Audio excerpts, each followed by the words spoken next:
Welcome back to Primetime News and a special welcome once again to our viewers on TVJ International in the Cayman Islands and online at onespotmedia.com.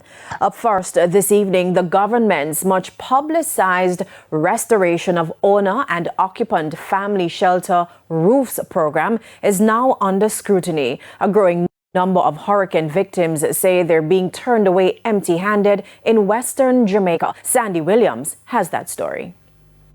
The frustration is raw, visible and growing. From as far as St. Elizabeth to Westmoreland and across Trelawney, Hanover and St. James, hurricane-weary residents are making exhausting journeys only to return home empty-handed. Ernest Hendricks, traveling from St. Elizabeth, sums it up bluntly. You can't have so many people coming into one place, and it's causing a lot of chaos.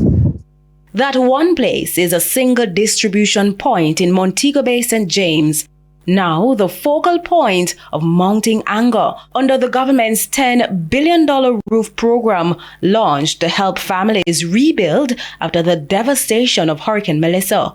Under the initiative, approved applicants are to receive $75,000 for minor damage, $200,000 for major damage, $500,000 for severe destruction.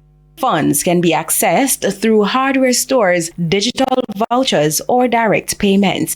But on the ground, residents say the system is breaking down. They claim they were all advised to collect the funds at one location in St. James. Pamela Campbell, who left Darlington in Westmoreland, has been trying for 3 days. Every day I come here, some money done, and not even 5 person get through. I came yesterday and they won't get through, and I stay at my daughter in West Green. I came up here this morning 4 o'clock. I mean, I came here, I still can't get through. We're tired of it, man. We need the money because we house packed down, and we need the little money for help. We say, well, we can't get through. A church house we live in, and we want to come out of church house. Some, she says, are now sleeping on site just for a chance. Tracy Woodstock describes a moving target. They come from there, I have up a Portobello, there's something there over Fairview till me come here, so I may come here now more than 3 times now. And every time I come here, I feel they go back. So me don't prefer, what me they say, me don't prefer them may send the money through the post office or through a bank account. And then we would not have so much crowd.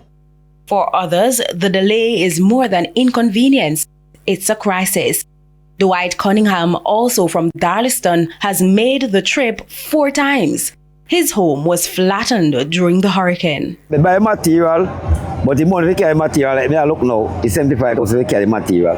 They can't afford it. If people don't call me come for material, I have no money to go for material. And I afford it, I come for money. And I can't get the money to go for material. And amid the growing desperation, residents are questioning the rollout itself. We need a base in Westmoreland, we need one in St. Elizabeth, or we need one in Mandeville. Each parish, when they want to vote, and want to vote, them build a police station in every commune, all in 6.